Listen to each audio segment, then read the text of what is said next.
Araka nefa nambarantsika teny amin'ny fiandohan'ny fampalalam-baovao moa dia niteraka fanohikevitra maro ity fangatahana nataon'ny solombavam-bahoaka ity raha toa ka efa tamin'ny andron'ny omaly no namoaka ny fomba vojeriny manoloana ny fangatahana anongana ny filoham-pirenena izay ary zareo Amerikanina tamin'ity andron'irano ity kosa ny Frantsay vao namosaka nefa.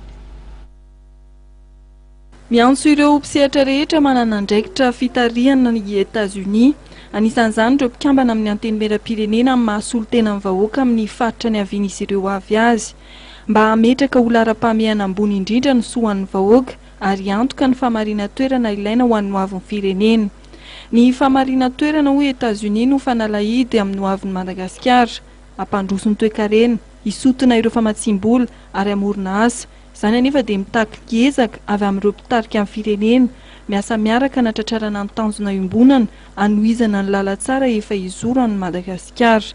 Manohana ihany koa ny ezaka nataon'ny filoha Hery Rajaonarimampianina sy ny gouvernemanta malagasy États-Unis mba hivoahana ny Krisy tamin'ny taona 2024 ka ahafahan'ny Madagasikara mitrandraka manontolo ny otrikarenany. Androany kosa dia nanambara ny Frantsay fa manaraka akaiky ny toe-draram-pirenena eto Madagasikara ka nolazainy fa tokony ahita vahaolana aingana hivoahana amin'izao toe-draharaha izao ny Malagasy. Vahaolana izay tsy manohitohina ny ezaka vita hatramin'ny nahalaniny ny filoha Hery Rajaonarimampianina mba hierovana ny fahamarina toerana.